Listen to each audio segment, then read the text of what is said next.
I'm Walter Veith. Just a little bit about my background. I used to be an evolutionist, professor of zoology. We are honored and delighted to have Dr. Veith with us as a speaker. For those of you who do not know Dr. Veith, he is a world-renowned scientist, lecturer, and author. He has a doctorate in zoology and has authored a number of books.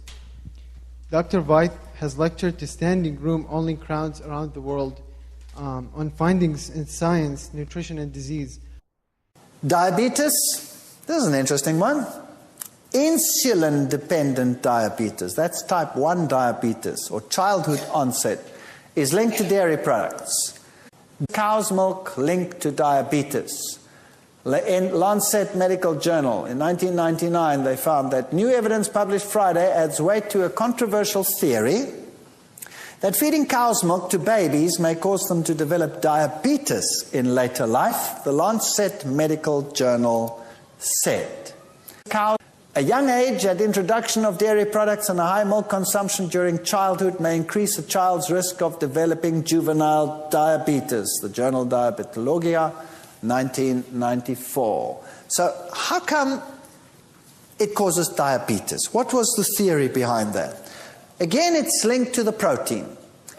This protein, casein, is very poorly digested, which means that it only breaks down into little bigger chunks. You get energy from it because parts of it are digested, but the pieces sometimes get translocated and end up in the blood as pieces. Now, all of a sudden, the body recognizes an abnormal protein.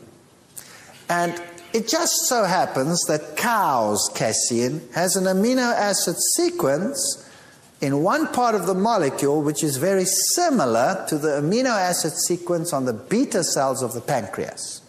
So what happens is, when the body recognizes the strange protein, it makes an antibody. And that antibody, if that sequence of amino acids happens to be present in that piece that's in the blood, is an antibody to that amino acid sequence. And then that same antibody attacks your own beta cells and destroys your pancreas. And then you have diabetes type 1, and you have no more insulin-producing cells, and then you have diabetes type 1. Then the only solution is to take insulin for the rest of your life. Now, there was a lot of controversy about this because Japanese babies sometimes develop diabetes type 1, even though they never got cow's milk, they only got mother's milk. And so this idea was rejected for a long, long time, until scientists found something very exciting. They found that the Japanese babies that had diabetes type 1 were from mothers who had been subjected to the United States diet. They'd lived in America for a while, and they were using dairy. So they analyzed the mother's milk, and guess what they found in the mother's milk? Cow casein. Why? Because the mother wasn't digesting the cow casein properly. It was also translocated partially into their bloodstream. The body gets rid of it, and a gland throwing things out is a convenient place of getting rid of it. The baby was getting cow casein and making antibodies because it couldn't deal with it, and that's where diabetes 1 came from. So the theory today is pretty well confirmed. Early cow milk exposure may increase juvenile diabetes risk by 1.5 times.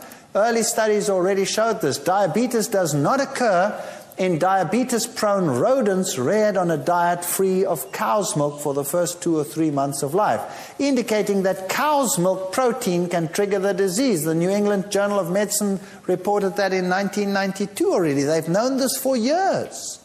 And only now is it slowly filtering through to the medical world that this is actually the problem.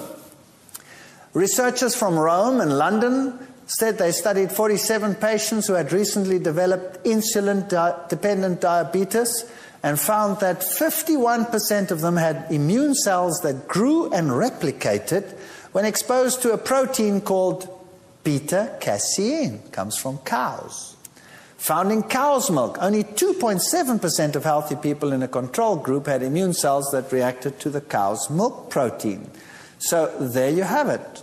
Casein seems to be the problem.